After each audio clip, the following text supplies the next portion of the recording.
¿Qué tal? Muy buenas noches con todos. Bienvenidos al desarrollo de la siguiente semana. ¿Qué tal? Para lo cual ya vamos a comenzar a compartir pantalla de lo que veremos a continuación. A ver, me confirman si se puede llegar a captar la imagen. Sí, se puede captar la imagen, ¿no? Ya, listo, excelente. Entonces se puede ver, se puede captar. Y se escucha bien, ¿no? Ya, muy bien. Ahora sí, genial. A ver, chicos, vamos a dar inicio entonces con el desarrollo de nuestra siguiente semana, para lo cual vamos a tener en cuenta uno de los temas más recurrentes últimamente también en pregunta de examen de admisión, ya que ha venido tanto el año pasado, en septiembre del año pasado, como en marzo de este año, vino la propuesta de Piaget y Vygotsky, a lo que se llega a considerar dentro del aporte del denominado constructivismo. Claro, ¿no? Y uno de los detalles, sobre todo también, pues, altamente significativos. Primero es entender los conceptos claros de estos personajes para poder entonces también llegar a abordar, ¿no? La manera como es que esto se va a llegar a presentar. Bien, cuando hablamos acerca de los aportes de estos eh, que van a llegar a contribuir hacia el desarrollo de la inteligencia, Piaget y Vygotsky fueron dos constructivistas que consideraron que el sujeto llega a ser un sujeto activo y como sujeto activo pues va a llegar a construir el conocimiento, ¿verdad? Va a llegar entonces a construir así el conocimiento. Y en este sentido es cuando nos referimos sobre todo hacia el valor por lo que vamos a poder realizar en cuanto a la nociología o el ámbito epistemológico. En este sentido, Piaget va a desarrollar un constructivismo, pero que va a llegar a estar centrado más bien en la idea de que el sujeto llega a ser activo y él construye su propia representación. Su versión es mucho más de tipo eh, individualista. Considera que cada sujeto, cada individuo, elabora sus propias construcciones. Esto es como él lo asume, la teoría piagetiana. Pero por otro lado, cuando se habla acerca de Vygotsky, este personaje va a considerar más bien que el sujeto elabora o construye sus propias representaciones, pero teniendo en cuenta la interacción social. Pero, dijimos aquí, teniendo en cuenta la interacción social. Entonces, cuando hablamos acerca de una interacción social, se refiere al valor que va a llegar a tener el sujeto o el individuo por lo que puede venir realizando a través de la guía de otros más capaces. Entonces, mientras que Piaget se va a centrar en la parte individual, Vygotsky se va a centrar en la parte de la interacción social. Es por ello que el constructivismo de Piaget se va a denominar constructivismo endógeno y el constructivismo de Vygotsky se va a llamar constructivismo exógeno, precisamente porque parte del valor que se tiene por parte del medio externo, del medio social. Bien, vamos entonces a empezar con el constructivismo de Piaget, al cual, por cierto, también su teoría se conoce como epistemología genética o también llamada teoría psicogenética. Por cierto, así también lo vamos a llegar a encontrar. Y es aquí donde nos vamos hacia la perspectiva cognitiva. Piaget va a llegar a darle un valor muy significativo hacia la manera como es que nosotros entonces elaboramos o construimos las representaciones, que eso es lo que va a generarnos entonces la disposición más importante.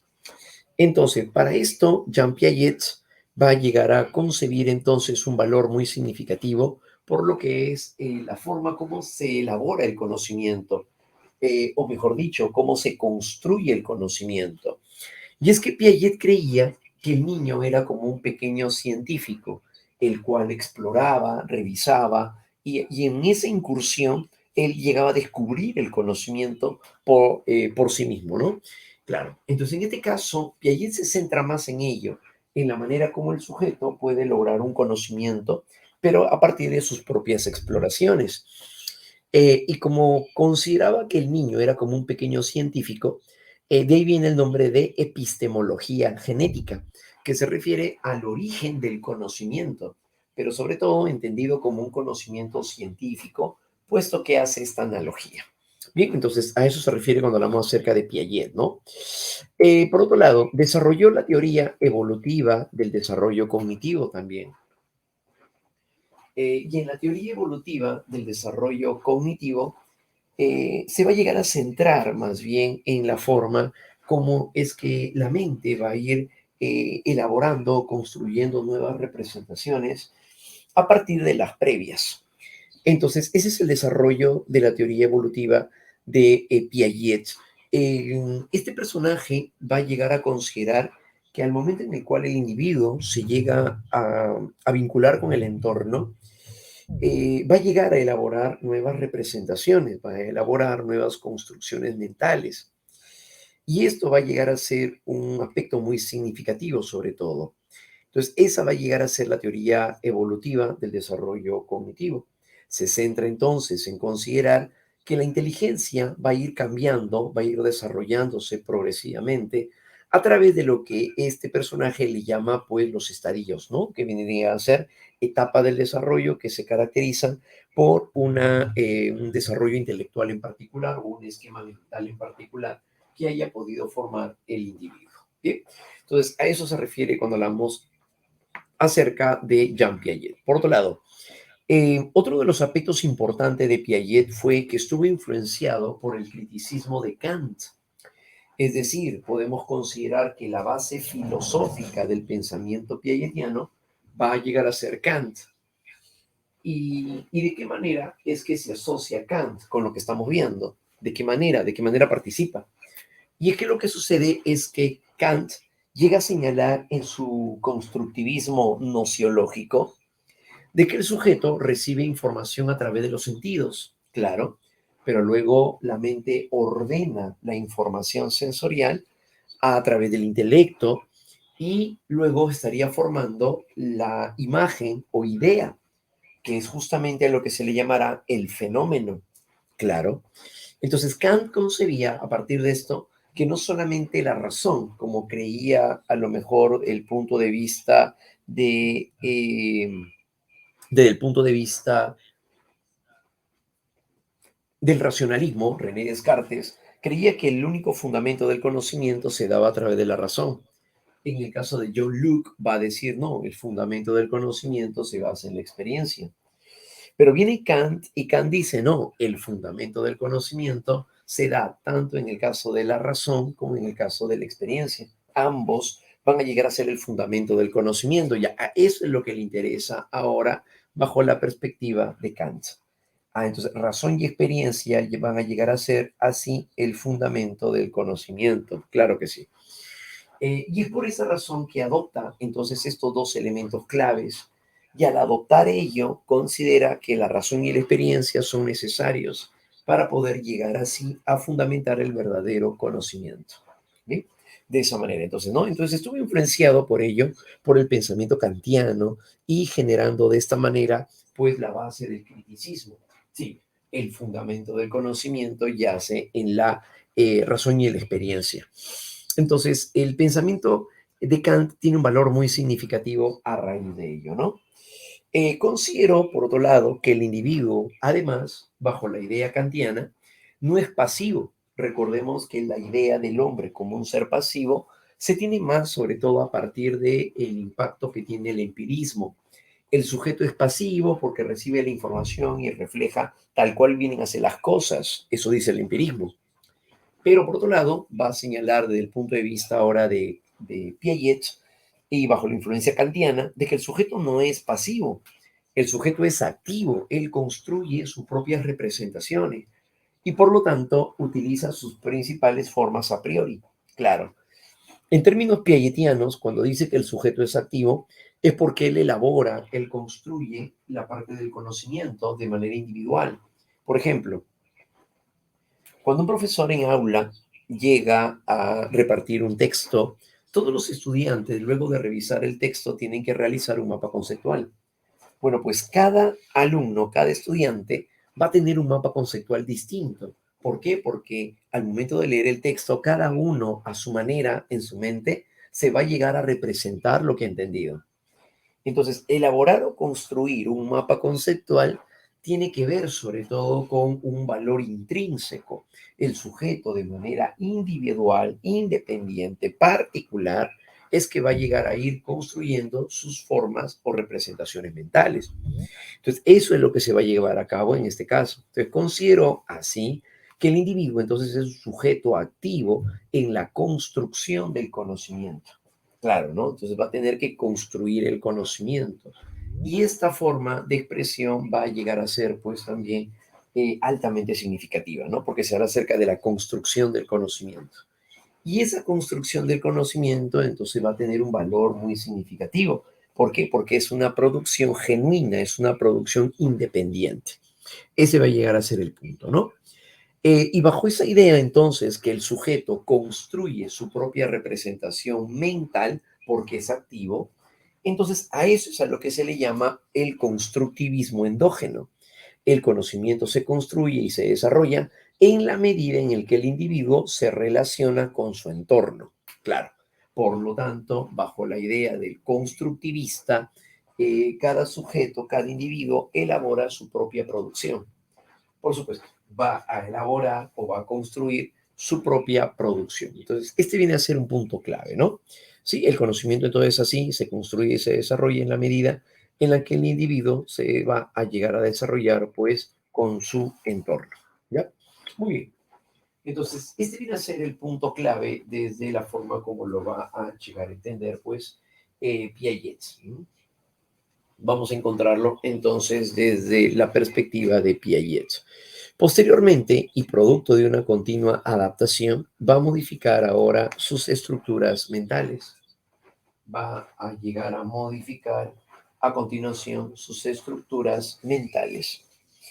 Entonces, por esta razón decimos entonces que posteriormente y producto de su continua adaptación, modificaría así sus esquemas. ¿Qué significa esto? Bueno, pues lo que sucede es que Piaget va a llegar a considerar que el sujeto, al momento de llegar a interactuar con el entorno, forma en su mente una manera de entender el mundo que le rodea.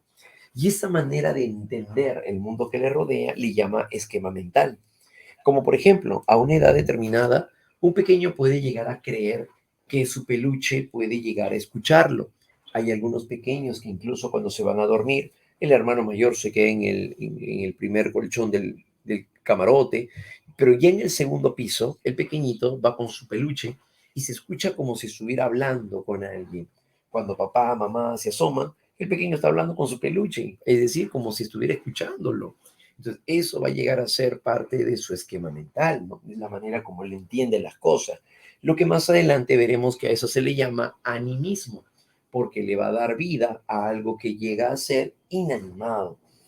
Pero esta forma en la cual él entiende y organiza la realidad es eso a lo que se le va a llamar justamente una estructura mental o un esquema mental. Lo cual, por cierto, también va a señalar Piaget que estos esquemas mentales llegan a ser dinámicos, no son estáticos, sino que vienen a ser dinámicos. Y la condición dinámica implica que va a llegar a ser, pues, cambiante, ¿no? Sí, como la forma en la cual vamos a ir revisando.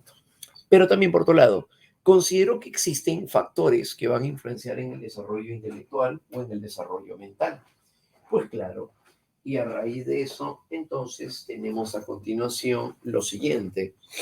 Tenemos entre los principales factores el crecimiento orgánico y maduracional. Piaget estuvo fuertemente influenciado por la biología. Es más, la primera actividad que realiza Piaget, mucho antes que lo que llega a presentar en el ámbito psicológico, va a llegar a ser la biología. Y por lo tanto va a estar altamente influenciado por personajes como en el caso de eh, Charles Darwin. Y Charles Darwin ya afirmaba la condición de la adaptación, en donde, cuando hablamos acerca de adaptación, se refiere al hecho de poder llevar a cabo un comportamiento eh, adaptativo, como por ejemplo las estructuras neurológicas.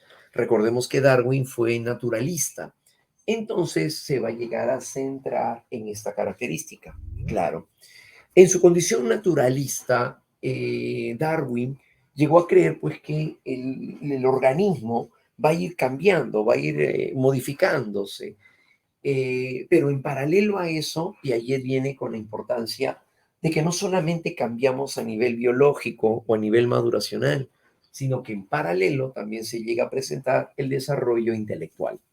Por eso no podemos deslindar lo que será el desarrollo neurológico, lo orgánico, con lo que va a llegar a ser pues el plano de lo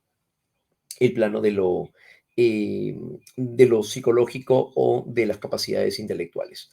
No podemos separar entonces una cosa de la otra, pues no. Eso será el crecimiento orgánico y maduracional. Entonces a eso se refiere, no se basa en las estructuras neurológicas. Pero claro, además, para que se pueda llegar a dar el desarrollo neurológico, el desarrollo intelectual, perdón, esto se deba a desarrollar sobre una base biológica, pero por supuesto, pero ya lo afirmaba Piaget con esa importancia. ¿Sí? Entonces ahí le da valor al crecimiento orgánico y a la maduración, como el desarrollo de estructuras neuroanatómicas y funcionales. Por otro lado, también valoró la interacción social como un factor, pero no determinante del desarrollo intelectual, a diferencia de Vygotsky. Entonces Piaget sí le da valor entonces a las relaciones sociales, claro que sí, porque él va a considerar que eso permite también al sujeto llegar a adaptarse al entorno. Y es el valor por la relación también entre la cognición y la afectividad. Esto ocurre porque, según Piaget, la interacción social favorece hacia el desarrollo de condiciones afectivas que van a llegar a ser favorables para el desempeño intelectual. Entonces, es allí donde se presentaría también un valor por las interacciones sociales. Muy bien, entonces, eso se daría desde la perspectiva de Piaget. Por otro lado, también nos damos cuenta a continuación acerca del ejercicio y la experiencia. Cuando hablamos acerca del ejercicio y de la experiencia. Entonces, en cuanto al ejercicio y la experiencia, habíamos encontrado acerca de las condiciones esenciales como el ejercicio y la experiencia con objetos o acciones. Entonces, el ejercicio y la experiencia también va a ser importante para poder desarrollar la cognición. Sí. ¿En qué sentido? Por ejemplo, cuando la profesora está en el kinder, habrán notado que la profesora pues no va a sentar a los niños y los va a sentar en su escritorio, en su pupitre, mientras que la profesora comienza a explicar la clase, ¿no? Y todos van a estar allí atendiendo en su carpetita. Pues no, sino que la profesora en el kinder los hace mostrarse activos, como por ejemplo, a través del juego desarrollarían la cognición. Por supuesto, en este caso, la maestra, por ejemplo, llega a tener varias pelotitas de colores y lo que hace ahora es decirle a los niños, ahora que ya saben los colores, vamos a lanzar esta cesta llena de pelotas y van a recoger lo más rápido que puedan el color que les voy a designar a cada grupo. Y a lo mejor a un grupito de niños le dice, ustedes van a hacer el color rojo, otros van a hacer el color blanco, otros serán el color verde, otros el azul. Y cuando llega a dejar caer las pelotitas al piso, los pequeñitos comienzan a correr y comienzan a coger las pelotitas y llevarlas a donde pertenece, ¿no? Al lugar donde pertenece. Entonces, de tal manera que lo que está haciendo el pequeño es desarrollar cognición, claro, porque está desarrollando la atención, está desarrollando la percepción, está desarrollando también el reconocimiento. Entonces, eso también es parte de su actividad intelectual, claro que sí, pero lo hace a través de la experiencia o lo hace a través del ejercicio. Si han visto, los pequeñitos, por ejemplo, le dicen rojo, verde, ya saben los colores, ya punto, se acabó, vamos, otra clase, otro tema. No, les mandan tareas a casa, como por ejemplo, recordarán que le daban una imagen de una manzana y tenían que utilizar papel crepé en bolitas para poder pegarlas. O incluso tal vez utilizar otro tipo de elemento, como probablemente tela de color rojo, retazos de tela, o tal vez botones, claro, pero con tal de que al final el pequeño lo pegue en su imagen grande que tiene de una manzana. Entonces, eso viene a ser el ejercicio y la experiencia. De eso se trata el ejercicio y la experiencia, los cuales van a llegar a ser entonces esenciales para poder desarrollar la parte intelectual. Por esa razón, Piaget creía entonces que el ejercicio y la experiencia van a llegar a ser fundamentales para que se pueda llegar a desarrollar en paralelo las actividades psíquicas o intelectuales. Muy bien. Entonces, eso vendría a llegar a ser, ¿no? Claro, así es. Que regréseme a cuando éramos felices. Claro, así es, ¿verdad? ¿No? Son los momentos más felices de nuestra vida. No, claro, por supuesto, ¿no? Dependíamos absolutamente de los padres nada más. Muy bien, chicos. Entonces, ahí aparecería el ejercicio y la experiencia. Entonces, por esa razón era que nos hacían hacer ejercicio. O sea, no era solamente que pues ya sabe los colores, ¿no? Ya dejémoslo ahí, ¿no? No, sino que había que afianzarlo a través de la práctica, a través del coloreado, a través del pegar, a partir de actividades lúdicas. O sea, todo eso hacían o hacen cuando están en el kinder. Claro, ¿no? ¿Por qué? Porque a través del ejercicio y la experiencia permite consolidar también lo aprendido como parte de sus funciones o actividades psíquicas. ¿Ya? Muy bien. Entonces, como un aspecto elemental que se va a llegar a tener en ese plano. ¿Listo? Muy bien, chicos. Por otro lado, cuando hablamos acerca de la equilibración, vámonos ahora en el plano de la equilibración. Entonces, en el plano de la equilibración, ¿qué estamos señalando ahora? En este caso, cuando nos referimos acerca de la equilibración, viene a ser un estado que se le conoce como balance o estabilidad o armonía, en donde el pequeño es capaz de entender a su manera qué es lo que puede estar pasando. Entender entonces a su manera, a su forma, es llegar a presentar una equilibración, balance entre las adquisiciones y la modificación de esquemas mentales. Entonces, este va a llegar a ser un plano, pues, altamente significativo en este caso, sí. Eso sería en cuanto a lo que es la equilibración, ¿ya? Es mostrar una forma de balance en su forma de entendimiento, entonces, ¿no? Si queremos verlo de esa manera. Muy bien. Por otro lado, Piaget utiliza uno de los conceptos más importantes con los cuales va a caracterizar su tesis, y esto va a llegar a ser el desarrollo de la inteligencia. Recordemos que el planteamiento más importante de él va a llegar a ser la teoría del desarrollo intelectual. Bien, entonces a eso es a lo que se va a llegar a mostrar sobre todo, ¿no? Las adquisiciones son nuevos conocimientos, claro, efectivamente, ¿sí? Se entendería así. Sobre la influencia del pensamiento de Darwin es donde viene ahora Piaget y define la inteligencia como la capacidad para adaptarse al medio. Aquí aparece la influencia de Darwin en el concepto adaptación. Y esto fue lo que preguntaron el año pasado en admisión. ¿Cuáles vendrían a ser estos mecanismos? La asimilación y la acomodación. Este viene a ser el punto clave del pensamiento piagetiano. Asimilación y acomodación. Eh, para poder explicar estos dos conceptos que están fuertemente relacionados, partimos de una forma de pensamiento que se había tejido ya en la edad moderna. Parte de esto también ya lo habíamos comentado.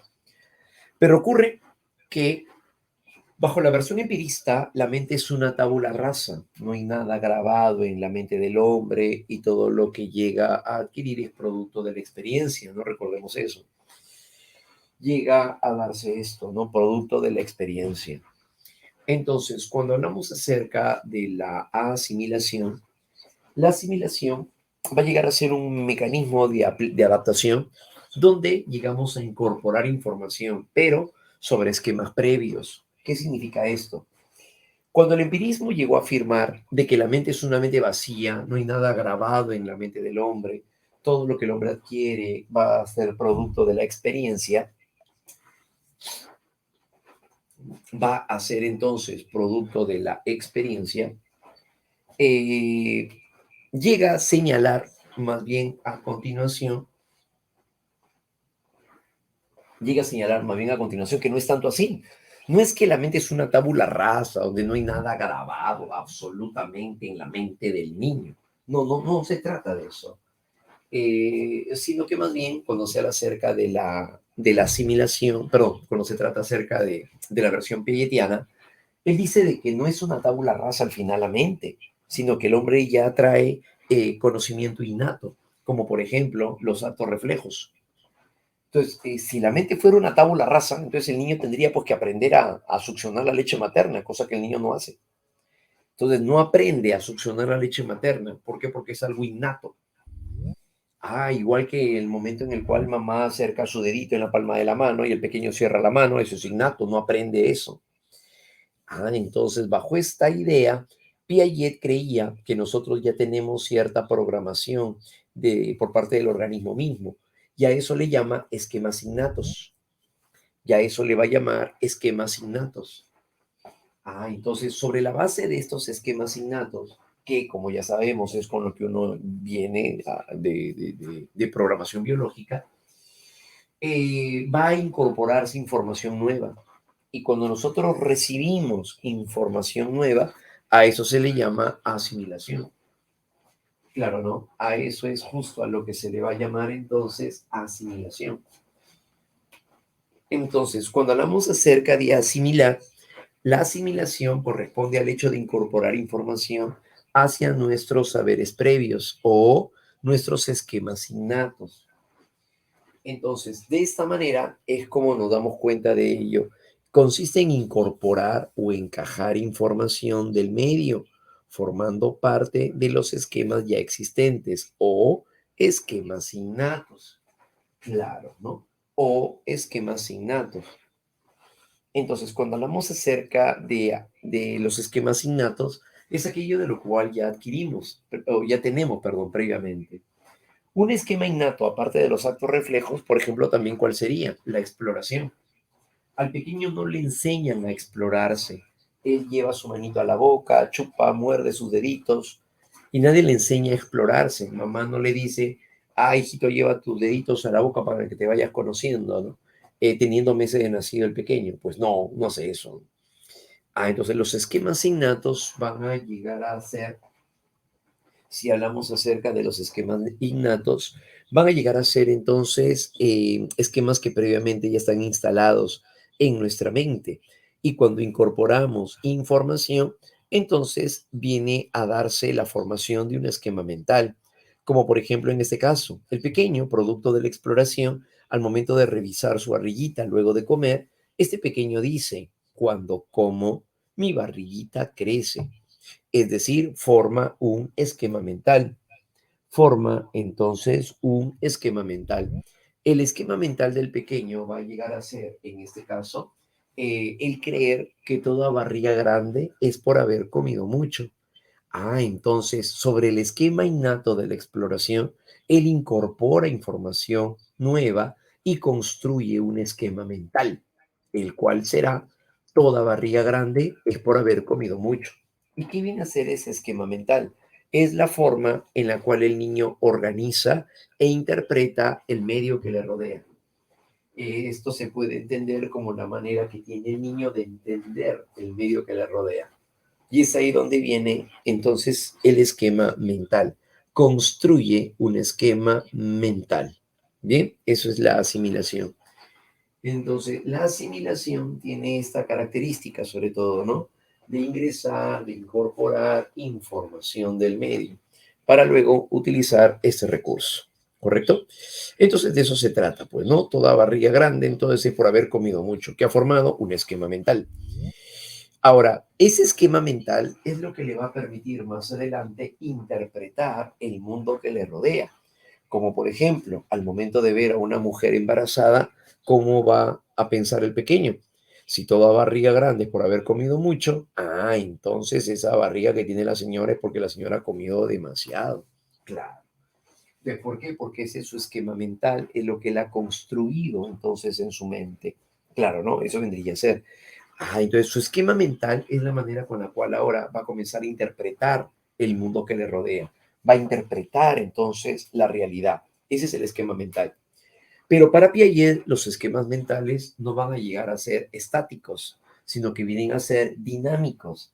Y al ser dinámico significa que el pequeño no va a quedarse con ese esquema mental para siempre, pues no, va a tener que adaptarse. Y eso implicará que sus esquemas mentales se van a llegar a modificar. Claro, cuando mamá pretende explicarle al pequeño acerca de lo que acaba de mencionar o creer que esa señora pues tiene una barriga grande por eso, por haber comido mucho, mamá trata de explicarle cuando le dice, no, hijito, esa señora tiene esa barriga porque tiene un bebé dentro. El pequeño cree que entonces se ha comido un bebé. Entonces se ha comido un bebé. No, hijito, tampoco se ha comido un bebé. Lo que pasa es que la señora tiene esa barriga porque dentro tiene un bebito, pero no es que se lo ha comido. Lo que pasa es que producto del amor que tiene con su esposo, juntos construyeron una semillita y luego la depositaron en su barriguita y comenzó a crecer como una plantita.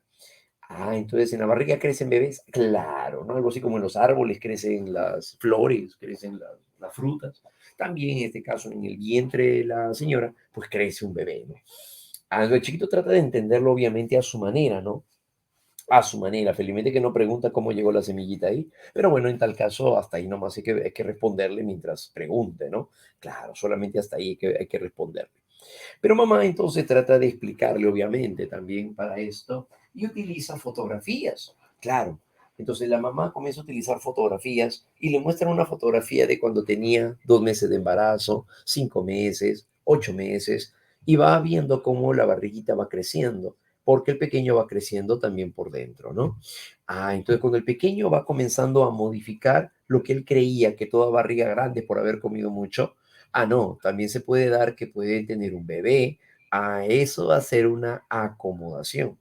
La acomodación va a corresponder ahora a la modificación de los esquemas mentales mediante nuevas asimilaciones, ajustándose así al entorno. Claro, ajustándose de esa manera, dijimos, al entorno, por supuesto. Entonces, de eso se va a tratar precisamente la llamada acomodación. Esa va a ser la acomodación. Ah, entonces corresponde a la modificación de los esquemas mentales para, mediante nuevas asimilaciones, decíamos, ¿no? Ajustándose de esa manera también, pues, hacia el entorno. Muy bien, entonces ese viene a ser el punto clave que vamos a ver dentro de la llamada acomodación. Ahora, cuando se logra la acomodación, el pequeño logra una estabilidad. El pequeño entonces logra una estabilidad. Eso logra una estabilidad. Claro, ¿no? Ah, entonces, ¿a eso cómo se le va a llamar? Se le va a llamar ahora una equilibración. Una equilibración.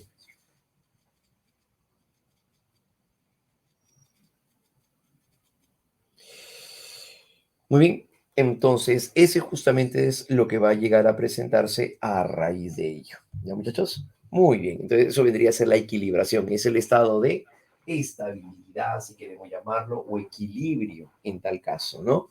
Estabilidad o equilibrio que pueda llegar a mostrarse de esa manera. Entonces, esa señora ha comido mucho, esa es la característica que vamos a llegar a encontrar. ¿Ya, muchachos? Muy bien.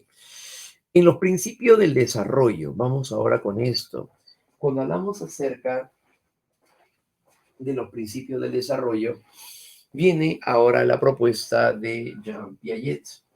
Claro, y cuando hablamos acerca de la propuesta de Piaget, Piaget se interesó más bien por la forma como los niños llegan a las mismas conclusiones y en ocasiones cómo es que llegaban a los mismos errores. Eso vendría a ser. En su aporte, en su estudio, Piaget le da un fuerte valor ahora hacia la manera como los niños operan. Y en este caso, entonces, observa y le pone pruebas a los niños, como podemos ver en la imagen. Y en las pruebas es donde el pequeño entonces llega a construir su propia forma de entender el mundo. Piaget por ello entonces se interesó por la forma como los niños llegaban a las mismas conclusiones, ¿no? Claro, ¿no? Y en ocasiones cómo llegaban a los mismos errores. Eso pasaría en el principio del desarrollo. Los principios del desarrollo, en parte ya lo hemos estado viendo, van a considerarse como funciones invariantes. Se le llama invariantes porque se van a seguir manteniendo a lo largo de todas nuestras etapas de la vida. Y aquí a quienes tenemos, por ejemplo, la organización, la adaptación y la equilibración. La organización va a ser entendida como aquella que permite llegar a integrar los elementos del medio. Eso va a llegar a ser la organización. Por ejemplo, el pequeño, cuando decimos que organiza, es porque va a llegar a asociar, lo que está explorando, que es su barriguita, con lo que acaba de hacer, que viene a ser el comer. El comer, entonces, le llegaría pues a presentar esta característica, ¿no? De tener una barriguita bastante infladita. Entonces, esto ocurre por parte de su organización, o sea, así él lo entiende. Esa es la idea, ¿no? Cuando se habla acerca de una organización, se refiere a que el pequeño lo va a llegar a entender de esa manera. Es la organización, la forma de entender, la manera de entendimiento. La organización va a llegar a ser obviamente también distinta.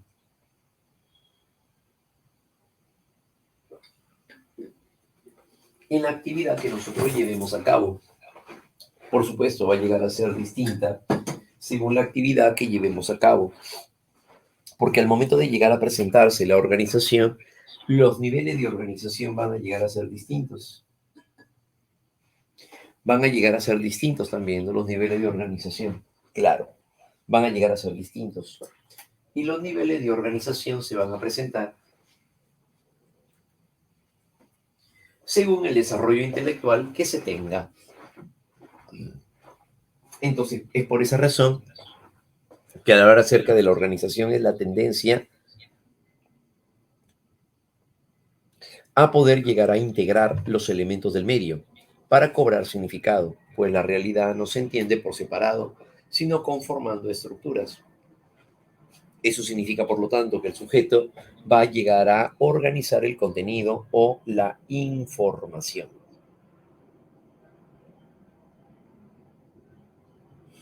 Entonces, a partir de eso se daría, ¿no? Eso se daría en la parte de la organización, ¿no? Ese sería el detalle. Muy bien, chicos, eso vendría a llegar a presentarse entonces, ¿no? Cuando hablamos acerca de la organización.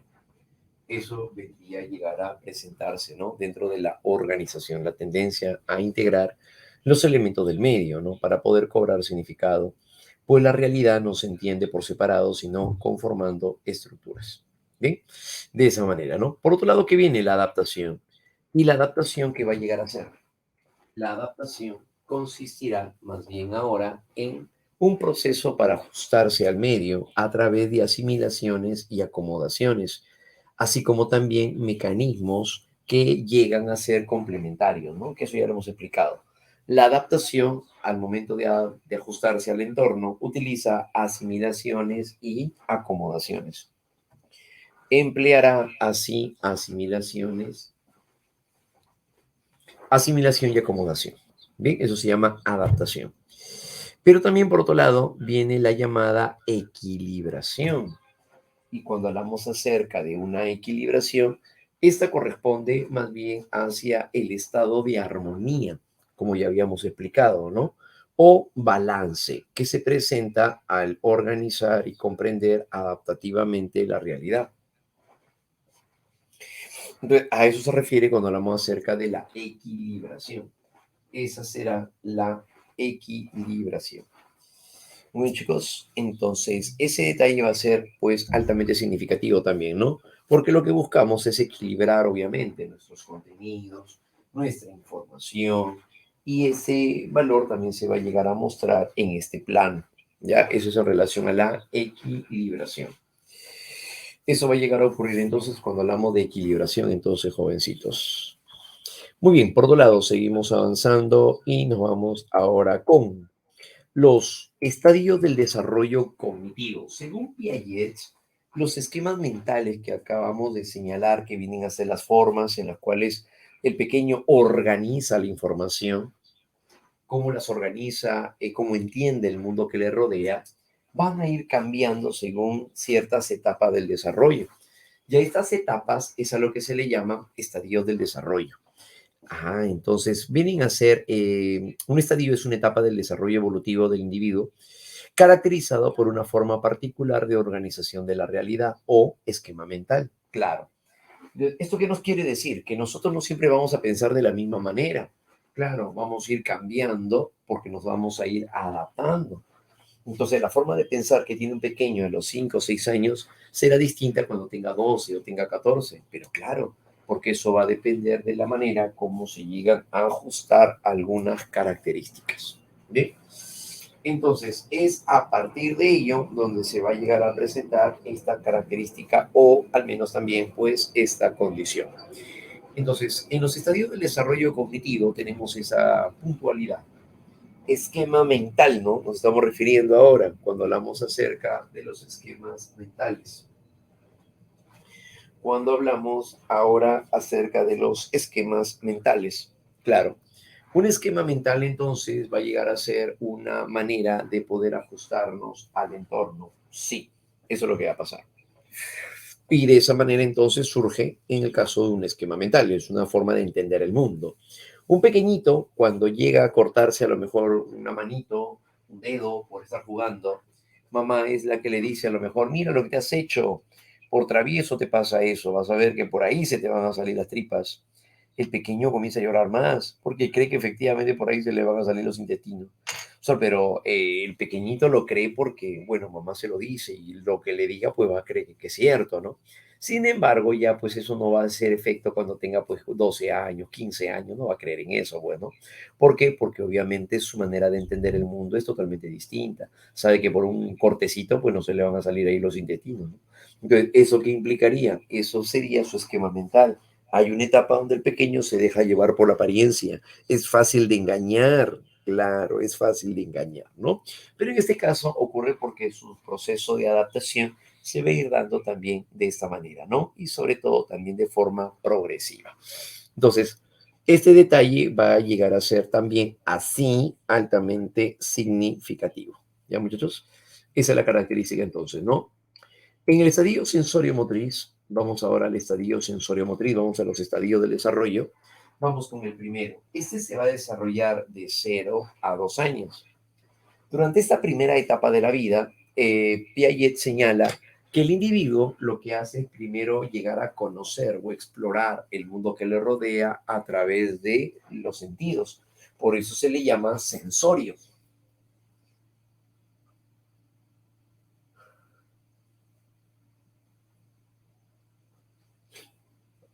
Ya que está relacionado entonces con los sentidos. Se llama estadio sensorio. El estadio sensorio motriz entonces se le llama así primero porque hace referencia a lo que llegamos a captar a través de los sentidos. Primer elemento, claro, a través de los sentidos. Y cuando hablamos acerca de los sentidos, nos referimos entonces a escuchar, oler, probar las cosas, ¿no? De esa manera. Entonces, ahí donde viene el llamado estadio sensorio, sensorio motriz. Sensorio entonces porque llegamos a conocer el mundo que nos rodea a través de los sentidos y porque también en paralelo se van a ir presentando los actos reflejos. Ahí viene la actividad refleja. La actividad refleja consiste en presentar conductas programadas biológicamente y que implica respuestas automáticas frente a estímulos específicos, como lo que sucedería cuando el pequeño llega a lactar. Maribel empieza a succionar la leche materna cuando siente el pezón de mamá en sus labios. Entonces, ¿qué está presentando ahí? Un reflejo llamado reflejo de succión, a lo que se le va a llamar en este caso un reflejo de succión. Claro. Entonces, el reflejo de succión va a consistir en esto, ¿no? En que va a empezar a succionar así la leche materna, entonces, ¿no? Y va a presentar el reflejo de succión. Así como también puede haber un reflejo de prensión. Y si hablamos acerca de un reflejo de prensión, se refiere cuando el pequeño cierra la mano cuando mamá le acerca su dedito en la palma. Y el pequeño cierra. Eso es justamente la actividad refleja. Esa actividad refleja, es a la que hace referencia entonces a la succión. Bien. Entonces aquí el pequeño llega a utilizar actos reflejos, claro, porque es una manera de también conocer el mundo que le rodea. Pero también va a llegar a presentar actividad motriz, por eso se llama sensorio motriz. Y la actividad motriz tiene que ver con el movimiento que va a tener el pequeño. ¿Y qué es lo que va a mover aquí? Pues el movimiento se va a llegar a dar en torno a, eh, el movimiento se va a llegar a dar, dijimos, pero en torno, se va a llegar a dar, pero en torno a la actividad física, como por ejemplo mover una sonaja, lanzar un objeto, y es aquí donde estarían surgiendo las conocidas reacciones circulares. El término de reacciones circulares, en términos piagetianos, se refiere a un comportamiento repetitivo. Esa es una reacción circular. Una reacción circular es una conducta repetitiva y esta reacción circular va a llegar a presentarse entonces a raíz de lo siguiente. El bebé repite conductas placenteras que ocurren inicialmente al azar y que empiezan a coordinar la información sensorial y a poder sujetar objetos. Claro, ¿no? Entonces en este caso, el pequeño, en pocas palabras, las reacciones circulares van a llegar a ser, cuando hablamos acerca de reacciones circulares, hablamos de conductas repetitivas. Por supuesto, hablamos de conductas repetitivas. Y estas conductas repetitivas primero se van a llegar a dar con el propio sujeto, con el propio individuo. Entonces, ¿qué hace el pequeño? Explora su propio organismo, como cuando el pequeño lleva la mano a la boca y comienza a succionar su pulgar una y otra vez. Cuando llega a realizar esta operación, como decimos, una y otra vez, entonces está presentando reacciones circulares. Nos referimos hacia reacciones circulares. Claro, Manuel lleva su mano entonces a la boca y comienza a succionar luego su pulgar. Entonces está repitiendo la acción. Se llama reacción circular primaria porque va a llegar a explorar su propio organismo primero. Bien. Entonces, en este caso, la característica va a ser ahora la siguiente. En una reacción circular secundaria ocurre cuando el pequeño ya no explora solamente su cuerpo o su organismo, sino que va a explorar el medio externo. Entonces ya no es su mano, ya no es su saliva. El pequeño hace burbujas de saliva, emite sonido de garganta, a lo que se le llama sonidos guturales. Ya no es él, sino ahora es cuando coge un objeto, por ejemplo, al manipular una sonaja. Al manipular una sonaja, eso vendría a ser una reacción circular secundaria. Repite el bebé acciones que producen ciertos resultados interesantes, como por ejemplo, Carlos coge su sonajero y lo evita y lo agita constantemente mientras sonríe al escuchar el sonido que emite. Eso es una reacción circular secundaria. ¿Por qué será secundaria? Porque tiene que ver con un objeto que es ajeno a él. Bien, primaria, su propio organismo, secundaria, un elemento ajeno a él.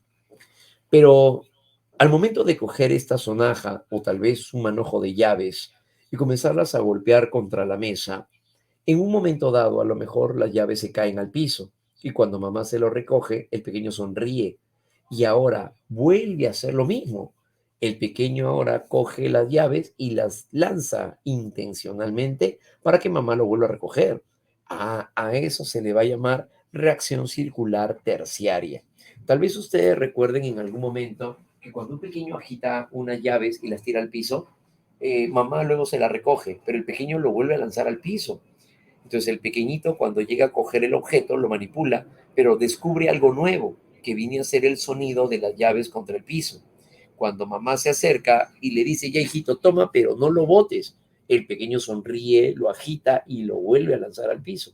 Cuando el pequeño hace esto, si es que lo han visto en algún momento, estaría ocurriendo porque el pequeño está descubriendo algo nuevo y lo que está descubriendo es el sonido del objeto contra el piso. O el descubrir que mamá, cada vez que lo lanza al piso, mamá viene corriendo hacia él. Entonces busca que haga lo mismo la madre. A eso se le llama reacción circular terciaria. Aquí los infantes muestran una mayor curiosidad, exploran y realizan repeticiones, pero ahora de tipo intencional, para provocar los mismos resultados. Valentino, sentado junto a su mamá, agita un juguete, pero al caérsele al piso, capta nueva información, generando volver a provocar lo mismo, lanzando el objeto nuevamente al piso. Entonces, eso es lo que estaría sucediendo, ¿no? Cuando se habla acerca de reacciones circulares primarias, es la exploración del propio organismo. La reacción circular secundaria tiene que ver más bien con elementos ajenos a él. Y la reacción circular terciaria ocurre cuando realiza conductas repetitivas, pero buscando intencionalmente provocar el mismo efecto. Claro, ¿no? O la misma consecuencia, si queremos verlo, ¿no? Así. Entonces, esto correspondería hacia el estadio sensorio-motriz. Pero de todos estos elementos que estamos señalando, hay otro que va a llegar a ser una característica, la cual viene a ser la más significativa en el estadio sensorio-motriz. ¿Y eso a qué se refiere? Se refiere a la condición que tiene el individuo para poder llegar a identificar la permanencia así de un objeto. La permanencia del objeto se va a volver de esta manera. Entonces, de esta manera, ¿qué implicaría? La permanencia del objeto es la tendencia a asumir que el objeto sigue existiendo a pesar que no lo puede ver directamente. Cuando Piaget estaba estudiando el comportamiento infantil, observa que algunos pequeños que se les daba algún juguete los agitaban, los movían, pero cuando los cubría con una manta, habían algunos pequeños que al no ver el objeto comenzaban a llorar, pero habían otros que descubrían el objeto, es decir, hacían a un lado la manta que cubría el juguete y al descubrir el objeto nuevamente lo manipulaban. Claro, eso es a lo que se le va a llamar la permanencia del objeto. ¿Y esto por qué? Porque al momento en el cual el pequeño llega a observar que cuando tapan el objeto, ya no ve el objeto, la pregunta que hace Piaget es, entonces, ¿dónde está el objeto? ¿Qué le hace pensar al pequeño que debajo de esa manta está el objeto?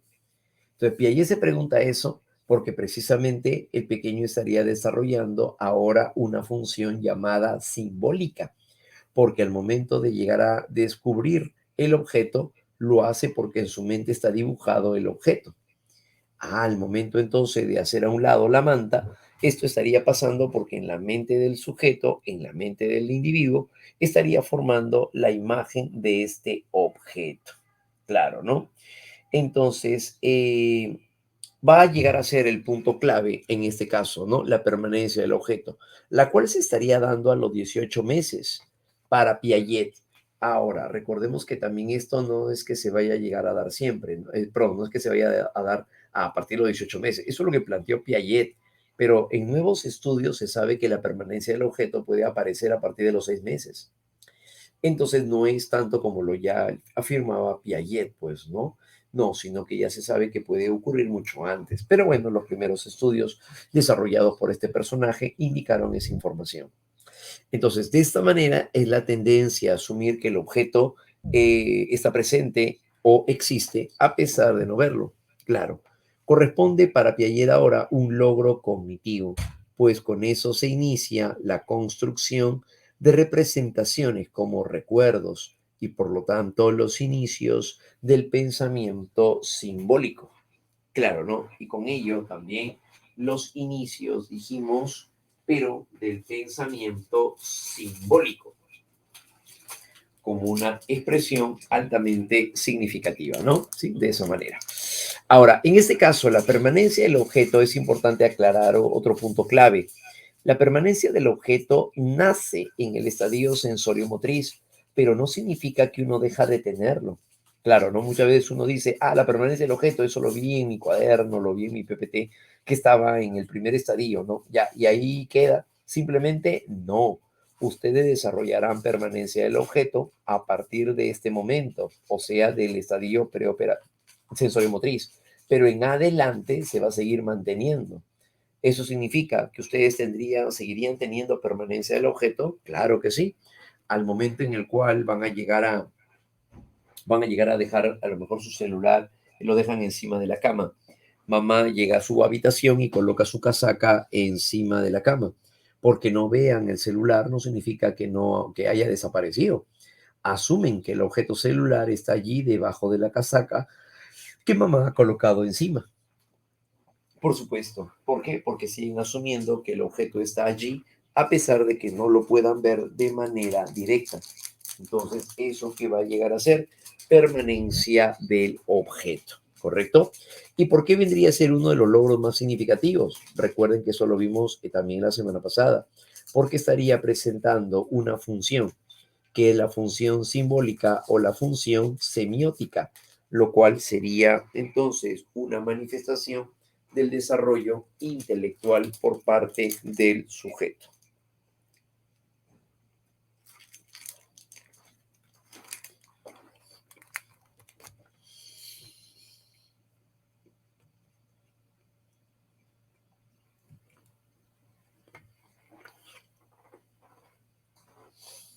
En nuestro siguiente momento, que va a llegar a ser el estadio preoperacional o preoperatorio,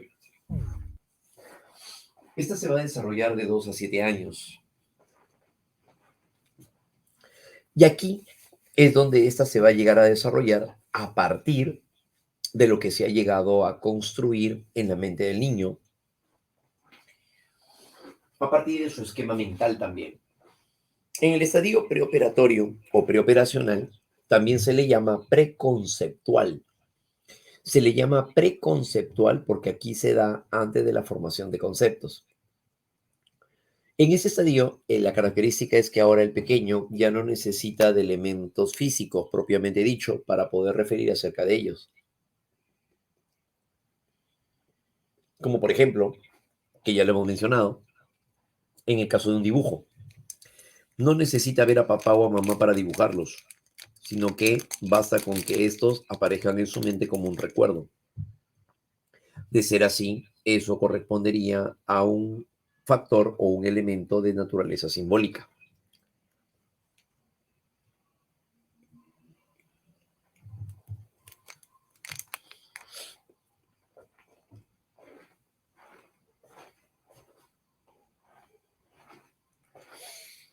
En ese sentido, encontramos el estadio preoperacional.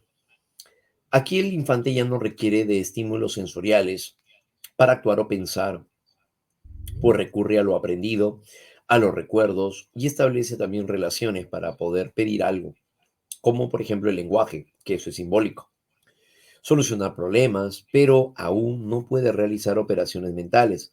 Por eso se le llama preoperacional, porque no puede realizar operaciones complejas, como por ejemplo análisis, síntesis, comparaciones, abstracciones. No puede hacer nada de eso todavía el pequeño.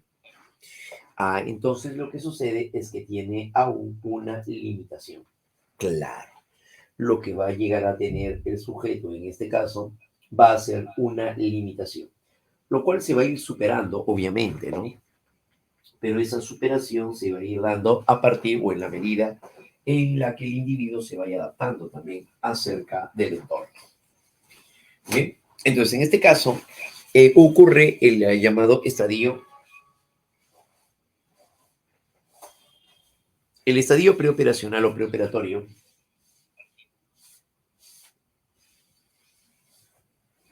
estaría funcionando siempre y cuando el sujeto entonces no requiere ya de elementos físicos propiamente dichos. Es por eso que puede dibujar a papá y a mamá sin necesidad de verlos.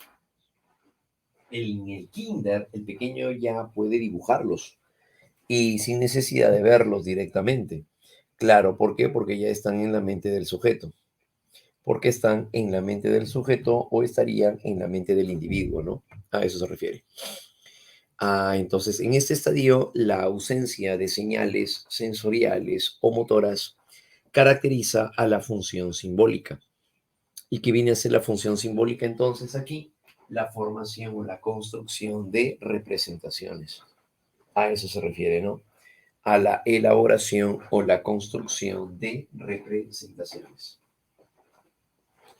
Muy bien, entonces ese viene a ser el plano, ¿no? Entonces en este estadio la ausencia de señales sensoriales no requiere de elementos físicos, sino que basta con el recuerdo, basta con lo que ha construido en su mente para poder tener una imagen clara del objeto o del elemento.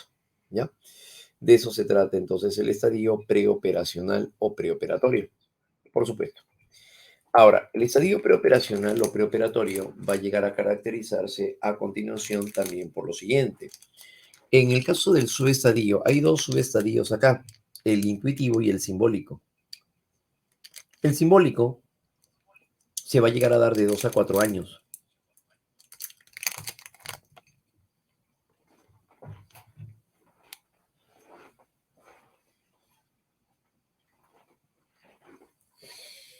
Y es aquí donde va a llegar a utilizar representaciones, a lo que se le llama función semiótica o función simbólica, que eso ya lo conocemos desde la idea del pensamiento, ¿no? Que ya vimos la semana pasada.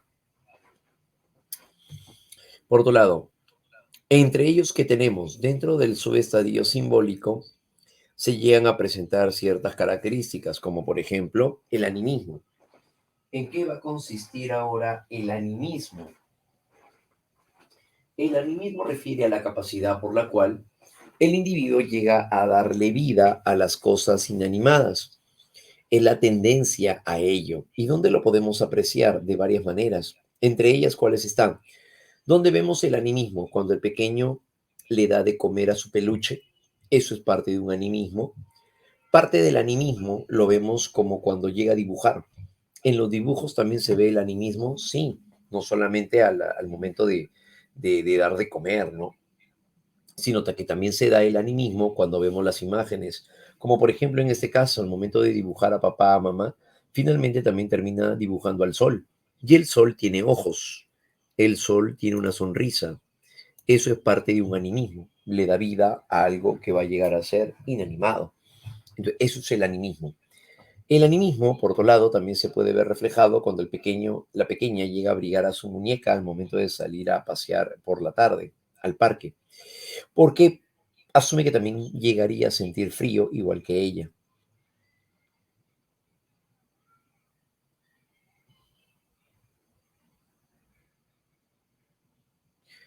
Eso se va a llamar animismo, tendencia a darle vida así a los objetos inanimados.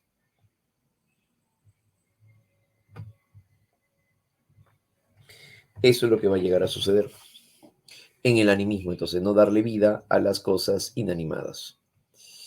En el caso de un artificialismo, en el caso ahora de un artificialismo, el artificialismo se vuelve ahora la tendencia a creer que todo ha sido creado por el hombre o que la causa al menos proviene de él. Artificialismo. Su artificialismo lo lleva a creer, por ejemplo, claro, recordemos que aquí el pequeño todavía no entiende los fenómenos de la naturaleza. El pequeño no entiende los fenómenos de la naturaleza. Claro, ¿no? Al no entender los fenómenos de la naturaleza, entonces, ¿qué va a llegar a presentarse, no? Aquí estaría. Es la tendencia a creer que todo ha sido creado por el hombre o que al menos la causa proviene de él. Por ejemplo, el pequeño puede creer que así como cuando mamá abre la ducha, cae agua eh, por gotas. El pequeño cuando sale a la calle y comienza a llover puede creer que también cuando llueve es porque han abierto la ducha. Ah, ¿y eso proviene de quién? De una causa humana, pues, ¿no? Alguien, quien, cualquier persona haya sido, pero le atribuye esta característica.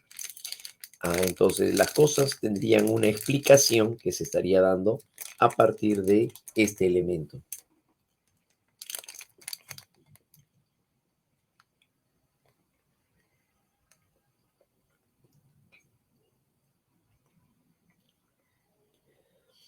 En un artificialismo, encontramos que el pequeño también puede llegar según como haya aprendido.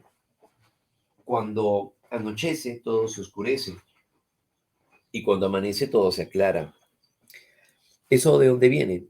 Viene de que cuando él también se va a dormir, apaga las luces y todo se oscurece. Y cuando encienden las luces, todo se vuelve claro. Por lo tanto, cuando amanece es porque han encendido las luces.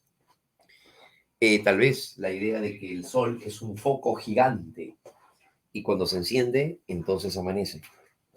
Y cuando se va apagando es porque anochece. Recuerden que el pequeño pues no sabe nada de los fenómenos naturales ni nada de esas cosas, ¿no? Entonces el pequeño utilizará los recursos que ya conoce del medio más inmediato para poder ser la justificación de todo lo que sucede. Eso implicaría entonces dentro del ámbito del artificialismo. También surge el finalismo, que significa que todo tendría una finalidad. Para el pequeño todo tiene un motivo de ser. Y esto es la tendencia a creer que todo tiene una finalidad o que al menos existiría para algo. Por ejemplo, en este caso, el pequeño puede creer, utilizando también su imaginación, que cuando llueve es algo que también ocurre para los animales.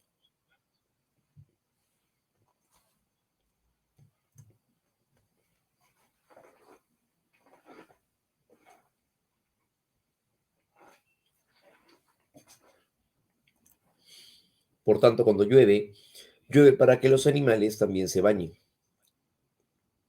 Y esta va a llegar a ser su manera de poder desarrollar su finalismo. Todo tiene una finalidad. Si hay un gran lago, el pequeño puede creer que el lago está allí para que la gente pasee. ¿Mm? Entonces, de tal manera que el pequeño le atribuye una causalidad a algo de alguna manera, ¿no? O más que una causalidad, es una finalidad. ¿Para qué se va a trabajar papá?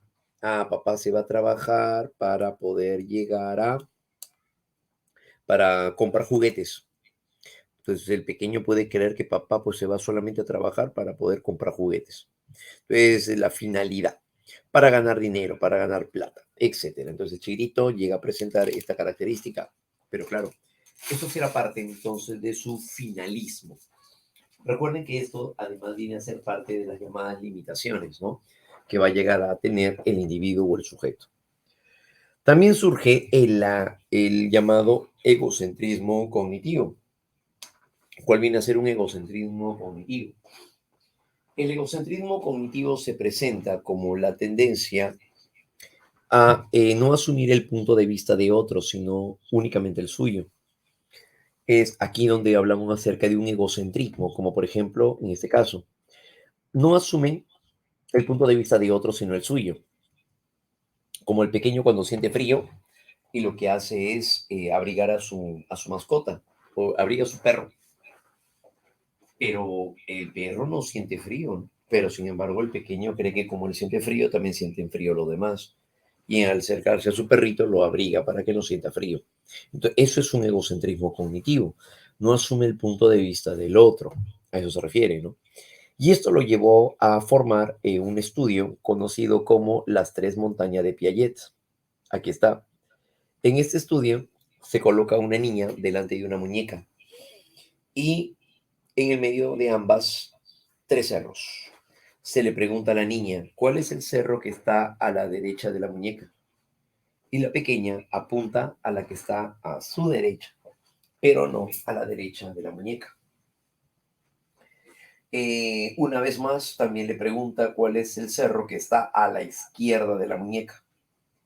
Y la pequeña también responde con su izquierda, pero no a la izquierda de la muñeca. Entonces, frente a ello, estamos en cuanto a el egocentrismo cognitivo. No asume así el punto de vista de otros, sino solamente el suyo. Muy bien, muchachos. Entonces, esto es lo que se estaría presentando, ¿no? Animismo, artificialismo, finalismo y el egocentrismo cognitivo. Claro, ¿no? Un egocentrismo cognitivo. Esto viene a ser las principales formas de expresión. Pero seguimos más. En el subestadio simbólico también que se da el llamado juego simbólico.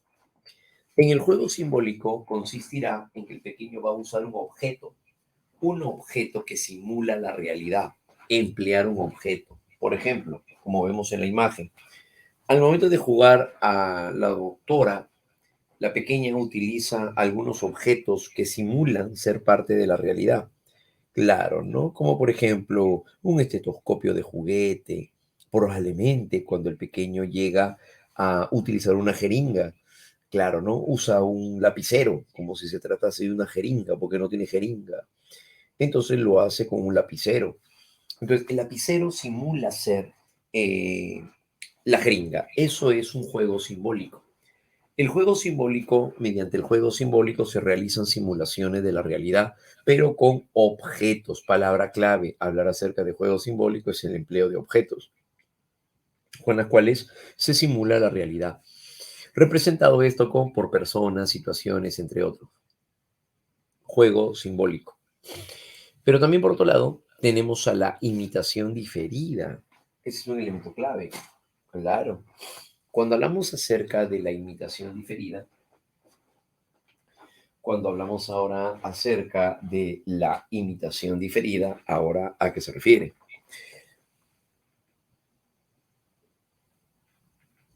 Una imitación diferida ocurre cuando se reproduce la conducta de un modelo, cuando se reproduce la conducta de un modelo, claro, ¿no? Cuando el modelo ya no está presente. Por eso se le llama diferido, porque estamos hablando de la ausencia del modelo. Por eso se le llama diferido. Entonces en este caso, se interiorizan los actos de un modelo y luego los reproduce sin la presencia del objeto o del modelo. Como por ejemplo, en este caso, la pequeña llega a ver a mamá cuando cocina por la mañana. Luego, por la tarde, entra a la cocina y saca objetos en las que ahora simula llegar a cocinar. Entonces, lo que está haciendo es reproducir la conducta del comportamiento que se va a llegar a dar en relación al modelo, claro. Y en ese sentido, entonces, es reproducir la conducta de alguien. Cuando copia o reproduce la conducta de alguien, esa es la imitación. Pero cuando emplea los objetos, a eso se llama juego simbólico, ¿correcto? Por ejemplo, a ver, vamos a ir viendo ese detalle. ¿Existe el hecho de que pueden llegar a darse los dos al mismo tiempo? Sí, los dos se pueden dar al mismo tiempo, pero hay una marcada diferencia entre una y la otra. Claro. Por ejemplo, en este caso, un pequeño llega a observar cómo su hermano mayor participa en la banda del colegio, tocando los platillos. Cuando el pequeño regresa a casa, coge la tapa de las ollas y las utiliza como platillos. En ese sentido, al usar la tapa de las ollas, ¿eso es juego simbólico o imitación diferida? El hecho de usar las tapas de las ollas como si fueran platillos, ¿eso es juego simbólico o imitación diferida? Eso es juego simbólico, efectivamente. Eso es juego simbólico. Excelente. Porque al momento de centrarnos en el uso del objeto, que vendrían a ser las tapas de las ollas, como si fuesen platillos, eso sería un juego simbólico. Excelente. Pero si la pregunta hubiera sido, el pequeño llega a jugar que está en la banda porque vio a su hermano en la mañana. Eso que tocar el instrumento musical, ¿eso es juego simbólico o es imitación diferida? Esto último que estamos hablando sería imitación diferida. Excelente. ¿Por qué? Porque hace referencia a que va a reproducir la conducta de un modelo. Bien. Entonces, ¿un mismo hecho puede llegar a ser de las dos maneras? Sí, las dos pueden darse al mismo tiempo. Claro, por supuesto. Solo que dependiendo de qué es lo que preguntan, es donde va a estar la variación. Claro, ¿no? A eso se refiere, ¿no? A eso se refiere. Em, entonces, juego simbólico es el uso de un objeto que simula la realidad. La imitación diferida corresponde a reproducir la conducta del modelo. ¿Listo? Así claro como aparece ahí en el enunciado, se llega a presentar este campo, ¿no? Claro. En este sentido, a ver, claro, cuando un pequeño llega a observar a mamá cuando habla por teléfono, el pequeño mientras mamá está hablando lo observa. Pero cuando mamá deja de hablar, se va a su habitación y el pequeño se va a la sala, coge el control remoto, se lo pega a la oreja y el pequeño simula estar hablando. Cuando utiliza el control remoto como si fuese un celular, eso es juego simbólico o imitación diferida. Al momento de llegar a usar el control remoto como si fuese un celular, eso es juego simbólico o imitación diferida. Eso viene a ser juego simbólico, correcto. Eso se llamará juego simbólico. ¿Por qué? Porque se está refiriendo al uso del objeto, que es el control remoto, que simula ser un celular. Pero si por otro lado dijéramos, el pequeño llega a utilizar el control remoto y lo utiliza como si estuviera hablando con alguien, como lo hace mamá cuando habla con alguna amiga. Entonces, en este caso, eso es juego simbólico o imitación diferida. Allí se va a llegar a presentar la imitación diferida. Excelente, muchachos. Eso va a ser entonces la imitación diferida. Muy bien. Entonces, de esa manera es como se va a llegar a presentar. Bien. Ahora, pero un mismo hecho, entonces, ¿pueden estar los dos? Sí, un mismo hecho puede tener a los dos, puede albergar a los dos, tanto en el juego simbólico como en el caso de la imitación diferida. Sí, eso puede suceder. Juego simbólico, al igual que la imitación diferida. ¿Ya?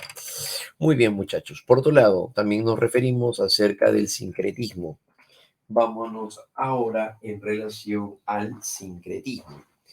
Cuando nos referimos ahora relacionado con el sincretismo consiste en poder emplear o usar generalizaciones, ¿ya? Generalizaciones. Claro, no esta es la última del estadio simbólico, recuerden, ¿ah? Muy bien. A ver, dice, cuando un hermano le da un control desconectado para que el niño piense que está jugando, ¿seguiría siendo juego simbólico? ¿Jugando a qué? A ver, cuando un hermano le da un control desconectado, un control desconectado. ¿Hay controles que se conectan para que el niño piense que está jugando? Eh, Muy bien, entonces, como los controles, ya, seguiría siendo juego simbólico. Ya, vamos a traducir eso. Creo que a lo que se está refiriendo es al hecho en el que puede llegar a suceder que así llega a utilizar algo que sea alámbrico y se vuelva inalámbrico. Igual sigue siendo juego simbólico, sí, porque al final va a simular ser el celular. Claro, ¿ya? A eso se va a referir. ¿Listo? Muy bien. En el caso de un sincretismo, ocurre cuando vamos a llegar a presentar una generalización. En este caso es la tendencia a vincular objetos o cualidades o sucesos cercanos y elaborar una generalización, como por ejemplo en este caso, el pequeño llega a recibir la visita de su tío Antonio el fin de semana y el tío Antonio le lleva pues un chocolate sublime. 2 días después va a ser el matrimonio de una de las primas y va a estar también el tío Antonio. Y cuando el pequeño ve al tío Antonio, se le acerca y le dice, ¿y mi chocolate? O sea, porque una vez fue y le regaló un chocolate, cree que cada vez que lo vea, entonces siempre va a tener ahí un chocolate en el bolsillo. Claro, eso se llama sincretismo. A eso es un sincretismo. Entonces la tendencia a vincular un objeto o una cualidad también, incluso, o sucesos cercanos, y elaborar generalizaciones. A eso se refiere cuando hablamos de generalizaciones. Claro. Entonces esto se daría acá. Ese es un sincretismo. Una pequeña dice, cruzaré los dedos para que llegue pronto mi mamá. Coincidentemente, luego de decir esto, aparece mamá por ahí. La pequeña cree que entonces es cierto que cruzando los dedos se cumple lo que uno desea. Claro, eso va a llegar a ser entonces un sincretismo. Entonces, de esta manera aparecerá a partir de ello entonces este elemento, claro, ¿no? Con lo que tienen en común ciertas inducciones básicas. Pero las inducciones básicas también tienen que ver con lo que van a llegar a ser en este caso características del objeto. Esa es otra forma de sincretismo. Como por ejemplo, ¿cuál sería? El sol no se cae porque es amarillo y quema. Cuando dice el sol no se cae porque es amarillo y quema, está presentando también un sincretismo. ¿Por qué? Porque no hay ninguna conexión entre el que sea amarillo y que queme el sol con el hecho de que pueda no caerse. Entonces, al momento de hacer un sincretismo, hace una generalización, como ya hemos visto, o toma una característica del objeto y esa es la explicación de cualquier elemento, pregunta, fenómeno atribuido a este objeto. Claro. Si le dijeran, ¿por qué es amarillo el sol? Ah, porque es grande. Al final está utilizando una característica para responder a una pregunta que no tiene ningún sentido. Claro. Cualquier característica que tome del objeto va a ser respuesta para el pequeño, según el pequeño va a ser respuesta para cualquier cosa que le pregunten acerca de él. Claro que obvio que no hay ninguna conexión lógica en todo esto. Claro, por eso, mediante el sincretismo también se pueden concebir incipientemente la causalidad. O sea, de una manera bastante simple se puede llegar a entender así la causalidad. ¿Ya? Muy bien, chicos. Entonces, ese va a llegar a ser el punto cuando hablamos acerca del llamado sincretismo. ¿Sí? Sincretismo, entonces, consiste en llevar a cabo o en llegar a realizar generalizaciones. Ese va a ser el punto clave cuando hablamos acerca del sincretismo. Hacer generalizaciones. ¿Ya, muchachos? Muy bien, seguimos. Y nos vamos ahora hacia el siguiente estadio, ¿no? Que va a llegar a ser el de el subestadio intuitivo. Pero antes de pasar al subestadio intuitivo, les voy a presentar algunas situaciones y ustedes me van a decir a qué característica hace referencia de lo que acabamos de ver. Bien, por ejemplo, un pequeño está con mamá en una esquina esperando el bus y en eso corre bastante aire. El pequeño cree que es porque han llegado a activar, a encender un ventilador gigante. ¿Esto a qué característica se hace alusión? ¿Esto a qué característica se hace alusión? De las condiciones que hemos visto hace un momento. ¿Cuál vendría a llegar a ser entonces? Si corre mucho viento es porque entonces ha llegado a haber un ventilador gigante que alguien ha encendido para que haya tremendo aire. Entonces, ¿eso cómo se va a llamar? Se va a llamar, claro, al momento de atribuirle al ventilador el causante de que haya aire, eso es artificialismo. Eso va a llegar a ser el artificialismo, porque le está atribuyendo una causa humana a un fenómeno natural. Eso se va a llamar artificialismo, ¿correcto? Por la noche, cuando el pequeño sale con mamá, observa que la luna llena cree que los está siguiendo y cuando el pequeño pregunta, ¿por qué no sigue la luna? Mamá le dice, a lo mejor quiere ser tu amiga, pregúntale. Y le dice, hola luna, ¿quieres ser mi amiga? Vamos a casa. ¿Qué está presentando a raíz de esto? Está llegando a darle vida a algo que es inanimado. Ya eso se le va a llamar animismo. Darle vida a algo que es inanimado. Excelente. Muy bien, de esa manera. Cuando un pequeño juega a las escondidas, se tapa los ojos, porque el momento de taparse los ojos y no ver nada, cree que nadie va a ver igual que él y nadie lo va a encontrar. Entonces, ¿qué ha llegado a presentar? Se tapa los ojos para que nadie lo encuentre. Eso forma parte de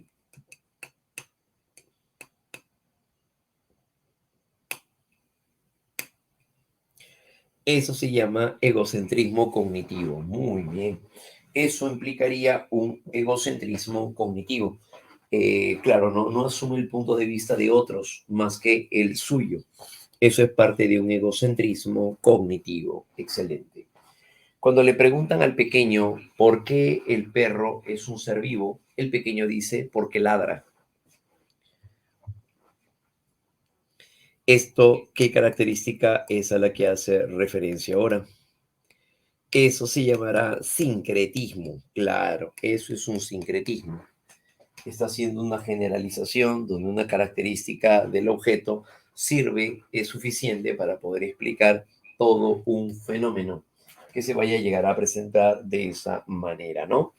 Claro, muy bien, chicos. Eso se daría a partir de esto, ¿no? Cuando el pequeño observa a papá cuando se llega a afeitar, él luego lo hace cuando se va a trabajar. El pequeñito entra al baño y se pasa el presto barba en el rostro. ¿Esto qué vendría a llegar a ser? Eso correspondería a una imitación diferida, correcto. Eso se llamará imitación diferida. Muy bien. Pero el pequeño, luego de ver a papá cuando se acicala antes de ir a trabajar, utiliza en el colegio una regla y la regla simula ser un peine para poder llegar a acicalarse. Entonces, de ser así, ¿eso qué sería? Juego simbólico, porque está usando un objeto que es regla que simula ser un peine. Eso será juego simbólico. Excelente. Muy bien. Muy bien, chicos, seguimos avanzando. Muy bien. Vámonos ahora al siguiente subestadio. No recuerden que son dos en el preoperacional. Y nos vamos ahora al subestadio intuitivo. Este se va a desarrollar de 4 a 7 años. En el subestadio intuitivo, este se va a llegar a desarrollar, dijimos, de 4 a 7 años. Va a presentar ahora el pensamiento transductivo. Una inducción consiste en ir, de lo particular a lo general. En ir de lo particular a lo general. Si hablamos acerca de un pensamiento deductivo, una deducción va de lo general a lo particular, pero el pensamiento transductivo va de lo particular a lo particular. Cuando hablamos acerca de ir de lo particular a lo particular, se refiere a que asocia dos situaciones independientes, particulares, con las cuales no tienen ninguna conexión lógica, pero para el pequeño eso sería una expresión de causa y efecto. Los niños asocian una situación particular con otra y ven causa donde no existe. Transforman una situación particular en la causa de otro hecho porque presentan cierta analogía. Por ejemplo, un pequeño, al momento de llegar a achancarse las manos por cerrar el cajón, el pequeño comienza a llorar. Luego de tanto llorar, mamá se lo lleva al parque para que se distraiga. Pero al salir de casa, comienza a llover. El pequeño cree que por haber llorado tanto, comenzó a llover. Asocia sus lágrimas con la lluvia. Eso es un pensamiento transductivo. Asocia un pensamiento o una idea o una situación particular que es llover con otra situación particular que sería las lágrimas. Llorar y llover son dos eventos aislados. Claro, no va a provocar uno el otro. Entonces, de esta manera es como se van a llegar a mostrar, ¿sí? Dentro del campo del llamado pensamiento transductivo, en ese sentido, ¿no? Muy bien, entonces es eso lo que se estaría dando, un pensamiento transductivo. ¿Cuál sería otro ejemplo de un pensamiento transductivo? Por ejemplo, un pequeño cuando juega llega a lanzarse de un lado a otro hasta caer sentado en una almohada en el piso. El gordito se sube, se lanza, se sube y se lanza hasta que en una de esas llega a generarse un temblor. Hay un temblor y el pequeño se asusta. Mamá sale corriendo, se lo lleva al gordito. Ven, hijito, temblor, abre la puerta, sale por ahí la vecina. Sintió, comadre, fuerte el temblor, sí, fuerte, ¿dónde será el epicentro? Y el pequeño con sentimiento de culpa. ¿Por qué? Porque cree que él provocó el temblor. Está bien que esté gordito y que se lance y todo lo demás, pero por más gordito que esté, no va a provocar un temblor, pues, ¿no? Claro. Entonces, de esta manera, el pequeño va a llegar a asumir entonces esto. Eso se llama pensamiento transductivo, porque asocia una situación particular, que es lanzarse, que es generar un movimiento, con otra que es el temblor. Entonces no tiene que ver una cosa con la otra, él no va a provocar eso, pero eso se daría a partir de ello, ¿no? Y lo vemos representado también acá. Las nubes se mueven porque las personas caminan. La causa del por qué las nubes se mueven es porque las personas caminan. ¿Dónde estaría allí la analogía? A ver, en ese ejemplo, ¿dónde estaría ahí la analogía? Salta a la vista. ¿Ah? Las nubes se mueven porque las personas caminan. ¿Dónde estaría la analogía? Recuerden que en el pensamiento transductivo se da por una analogía, ¿no? Claro, ¿no? Que es justo lo que ya les estaba explicando. Las lágrimas con la lluvia, el movimiento del niño al saltar y el temblor. Ya, aquí, ¿cuál sería la analogía? La analogía serían las personas y las nubes como personas. Claro, ahora sí. La analogía, ¿cuál es? Es el movimiento de las nubes con el movimiento de las personas que caminan. No son las nubes, es el movimiento de las nubes. Claro, esa es la analogía. La analogía sería, ¿por qué? Porque las nubes se mueven. Es el movimiento de las nubes, lo asocia con el movimiento de las personas al caminar. Ahí recién estamos hablando de la analogía. Bien, a eso se refiere. Muy bien, entonces eso vendría a llegar a darse a partir de ello, ¿no? Claro, entonces ese vendría a ser la analogía, el movimiento que se da entre estos elementos, ¿ya? Muy bien, pero también por otro lado tenemos una limitación que es la llamada irreversibilidad. La irreversibilidad estaría sucediendo porque en esta limitación el pequeño no puede realizar el proceso inverso. Por lo tanto, puede contar del 1 al 20, pero no puede regresar del 20 al 1. Eso se llama irreversibilidad. Pero por supuesto, es la incapacidad para comprender que ciertas operaciones o acciones pueden revertirse. Eso corresponde a la irreversibilidad.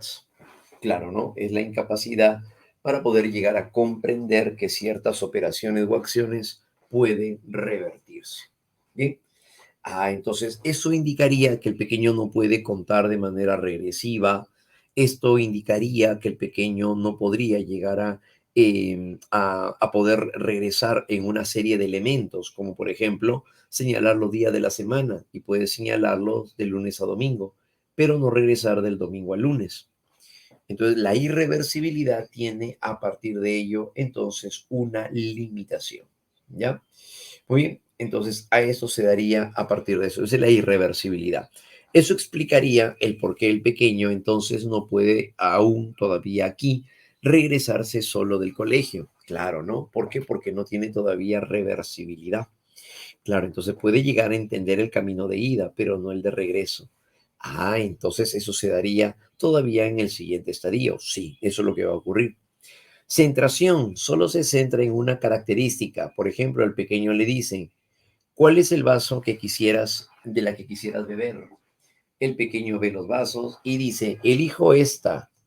¿Y por qué? Elijo este vaso porque es más grande y tiene más jugo, cuando en verdad los dos vasos pueden contener la misma proporción de líquido.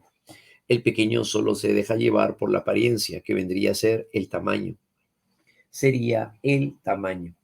Entonces el niño se fija en una sola característica o propiedad de un objeto sin atender otros. Esa es la llamada centración.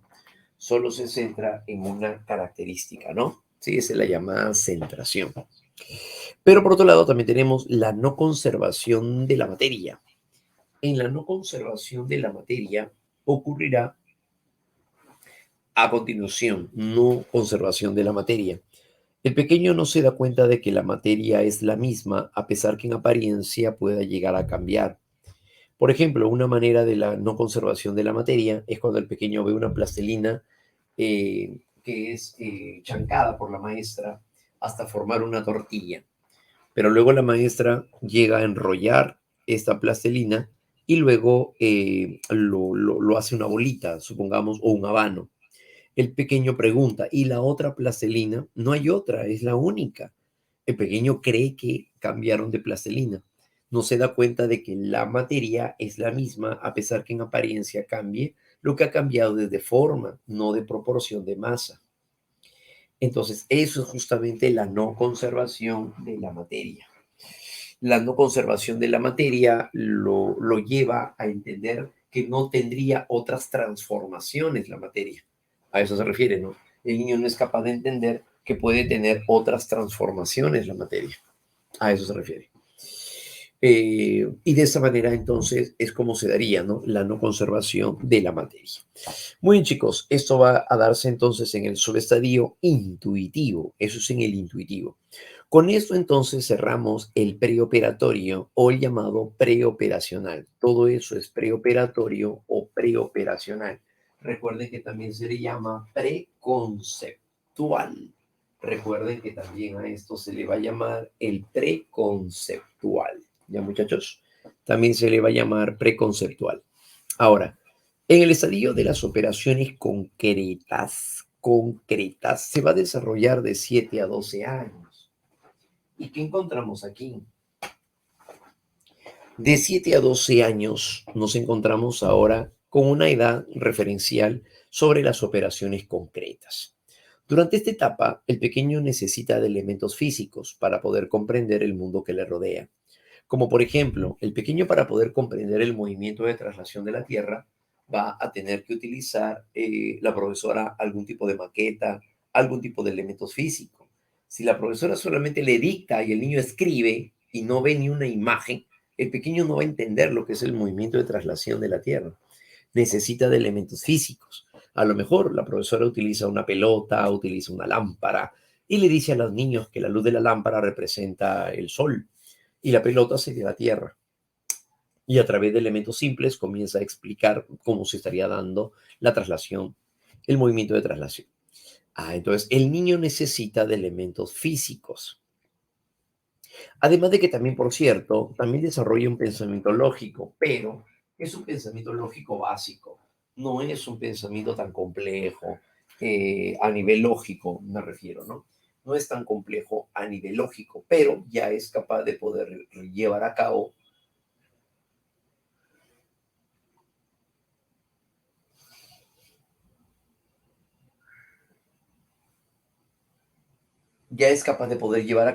entonces ciertas operaciones, como incluso el hecho de poder llegar a realizar un análisis, una comparación.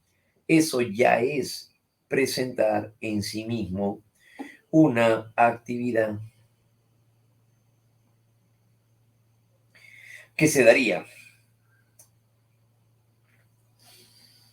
en este campo, ¿no? A nivel, entonces, intelectual. Eso ocurriría dentro del ámbito intelectual, ¿ya? Entonces, eso es lo que va a llegar a presentarse en función a ello, ¿no? Eso sería en el caso del pensamiento lógico básico, ¿no? Claro que sí, ¿ya? Muy bien, chicos. ¿Qué pasaría si la profesora solo dicta? Bueno, se va a desgastar la garganta, pues, ¿no? Claro, ¿no? En el caso del sujeto, en el caso del niño, pues no tiene ninguna imagen, pues, ¿no? De lo que va a llegar a decirle. Claro, ¿no? Entonces, ¿por qué? Porque son conceptos abstractos. Claro, entonces en el niño no va a provocar nada, solamente escribir y escribir nada más. Claro, así es. Ya. Tiene que mostrar alguna imagen, pues. Opera con objetos concretos para poder comprender el medio, como lo acabamos de ver. Claro, necesita de elementos físicos, concretos. Por eso se llaman operaciones concretas. Piensa de manera más inductiva, claro, compara, asocia, analiza. Eso es lo que va a ocurrir. Como por ejemplo en este caso, ¿no? En un examen de primaria suelen presentarles que haga una comparación entre un círculo y un cuadrado. Entonces, ¿qué semejanzas y qué diferencias tiene? Ya, eso es una comparación. Para eso tiene que llegar a tener en cuenta las características esenciales de cada una. Para eso, ¿qué hace? Analiza. Para eso, analiza, descompone el todo en partes. Claro, ¿no? Y realiza inducciones, como ir de lo particular a lo general. Entiende que la idea de causalidad, pero de una manera más realista, o sea, ya no va a llegar a utilizar aquí pues el animismo, ¿no? El sincretismo, no, ya no, sino que su causalidad ya es mucho más realista. Favorece sobre todo también, pero se daría de manera realista, sobre todo en ese sentido, ¿no?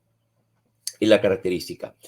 Y aquí es donde va a utilizar clasificaciones, por cierto, agrupa mediante categorías, claro, como por ejemplo cuando tiene a el reino animal, el reino fungi, utiliza categorías para poder entender también el medio, ¿no?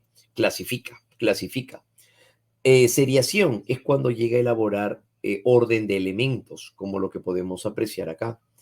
Si vemos en la imagen, hay círculo azul y hay un triángulo amarillo. Al costado ahora hay un círculo. ¿De qué color será? Ya hay que continuar la serie. Ya, eso se llama seriación. Es llegar a establecer un orden de elementos. Los ordenamos, perdón, por colores, por tamaños, entre otros. ¿Bien? Eso se daría en el caso de una seriación.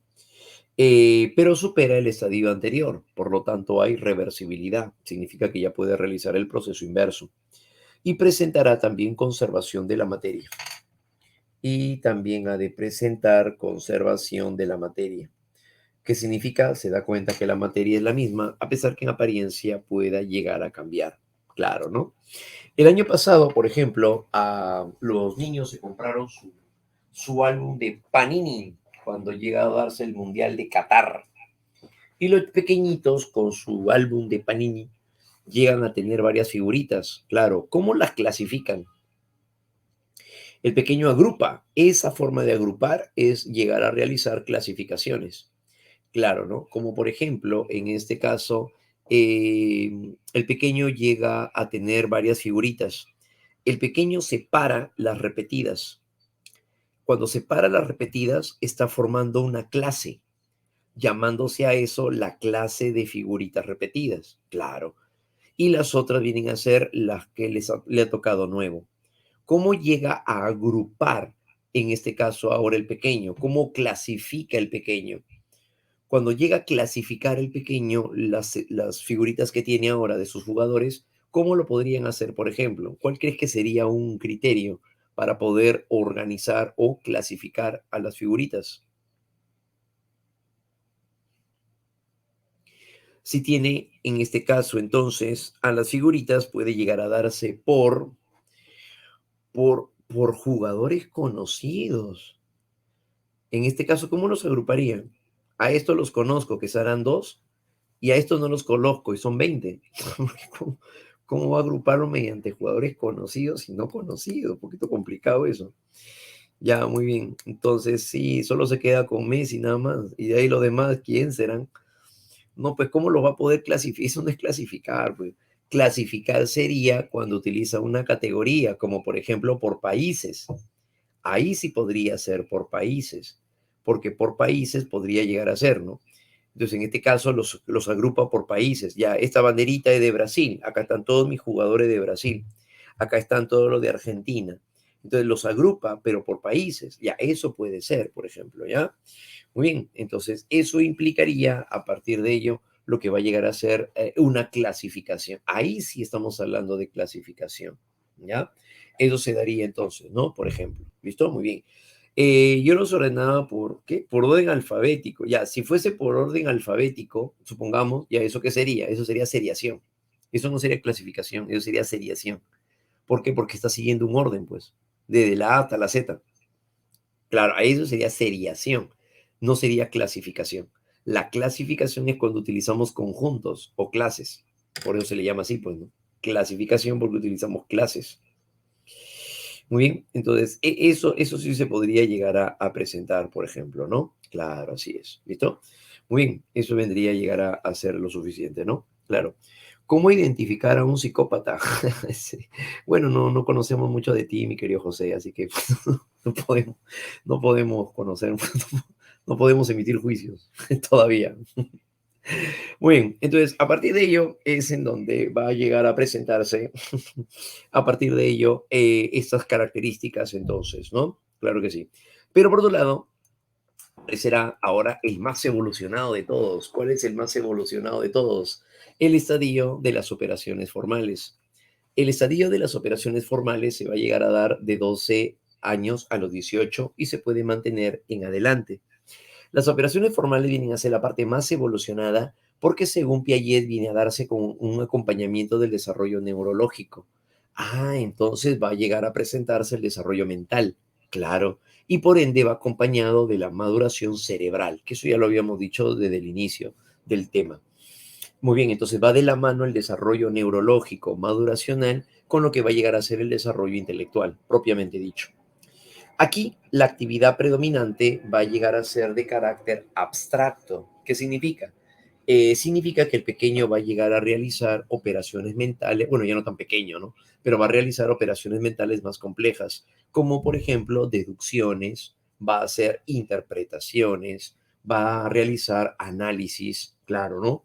Pero más sofisticados y comprendiendo ahora conceptos, como por ejemplo tiempo, espacio, solidaridad, justicia, ya, eso vienen a ser conceptos abstractos. Y eso es lo que se va a ver en las operaciones formales. Por eso es que las operaciones formales también, ¿cómo se le llama? El estadio de las operaciones abstractas. También se le llama igual. Entre sus principales características tenemos, uno, pensamiento lógico. El pensamiento lógico consiste en llegar a elaborar o construir razonamientos o inferencias. Aquí el individuo es capaz de realizar inferencias, es decir, razonamientos en los que a partir de una proposición llamada premisa se llega a una conclusión. Eso es una inferencia, como lo que podemos ver aquí, un pensamiento transitivo. Si A es mayor a B y B es mayor que C, entonces A es mayor que C. Claro, por ejemplo, si Abel es mayor que Beatriz y Beatriz es mayor que Carlos, entonces Abel es mayor que Carlos. Claro, eso viene a ser un pensamiento lógico y esto se llama pensamiento transitivo. Entonces de esta manera, ¿qué estamos haciendo? Un razonamiento, cosa que aquel que está en las operaciones formales podría llegar a desarrollarlo, por supuesto. Ahora, aclaramos que estar en las operaciones formales no todos llegan, como dice al inicio. No todos llegarían, según Piaget, a las operaciones formales. Claro, eso va a depender del desarrollo neurológico y también va a depender de las oportunidades ambientales, donde no todos llegarían, según Piaget. ¿Ya? Eso es lo que va a pasar. Muy bien. Pero también, ¿qué hay? Hay un pensamiento probabilístico, otra de las actividades que se dan en este campo de las operaciones formales es el pensamiento probabilístico. Cuando hablamos acerca de un pensamiento probabilístico, significa señalar las posibles situaciones en que puede llegar a darse un caso. El individuo es capaz de elaborar diversas probabilidades en que puede ocurrir un determinado hecho. Como por ejemplo, ¿no? Michael, conociendo la ley de la oferta y la demanda, considera probable que en época de fiestas patrias los precios de los pasajes se elevarán. Claro, eso es el pensamiento probabilístico. Señala la probabilidad, la posibilidad en que puede llegar a darse un determinado hecho. Pues sí, tiene que ver ahora dentro de este campo. Pero, por otro lado, también tenemos, en el caso del llamado pensamiento probabilístico, una característica también bastante singular. ¿Cuál va a llegar a ser? Que esto se puede llegar a dar en diversos contextos. Por ejemplo, si mamá fue a la reunión del colegio del hermanito menor, pero no llega todavía, pregunta, ¿por qué no llega todavía? ¿Qué posiblemente sería una respuesta? ¿Cuál sería una razón por la cual mamá aún no llega?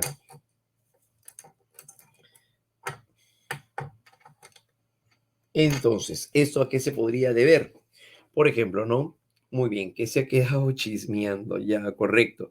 Puede ser por tráfico, muy bien. Hay mucho tráfico y por eso demora.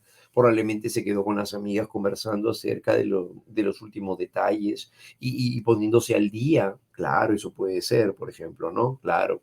Se quedó hasta el final para esperar a la Miss, con la cual le puede hacer más preguntas. Claro, eso también puede ser, ¿no? Muy bien. Eso se llama pensamiento probabilístico. Señalar las múltiples posibilidades en que puede ocurrir un hecho. Claro, ¿no? Entonces, eso justamente es lo que se va a llegar a presentar, ¿no? Claro, ¿no? Eso vendría a suceder.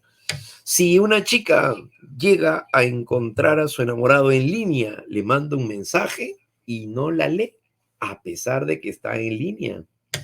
¿Cuál podría ser la posibilidad en que eso se estaría dando? Está estudiando probablemente y está en línea porque está comunicándose con algunos compañeros con los cuales se pasa un mensaje en PDF. Eso puede suceder, ¿no? Sí, eso está bien restados. Ya, muy bien. Entonces, eso sería una probabilidad, ¿no? Por eso puede ocurrir. Sí, eso puede suceder. Entonces, de esa manera es como se estaría dando, ¿no? Entonces, es la probabilidad, la posibilidad en que se estaría presentando, ¿no? Muy bien, chicos, eso serían probabilidades.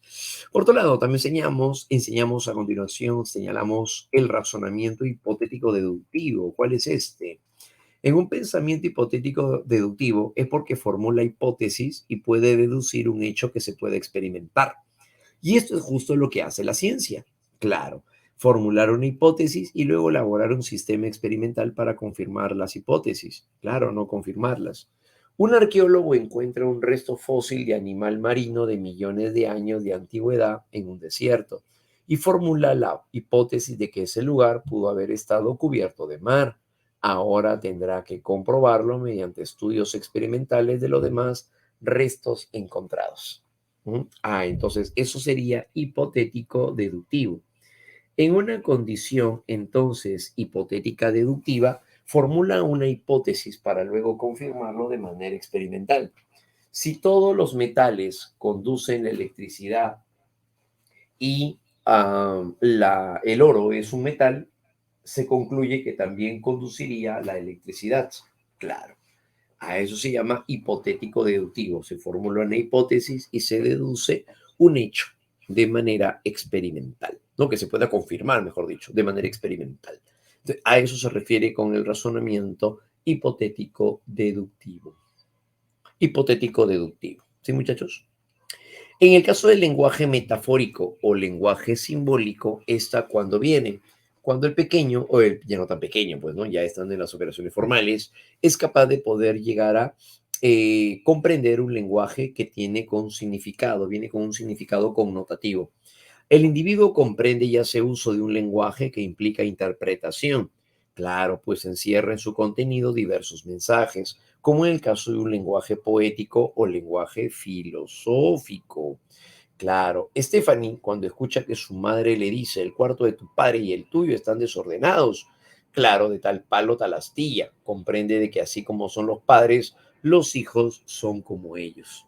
¿Eso qué sería? Eso sería un lenguaje metafórico, porque está utilizando un lenguaje que implica interpretación.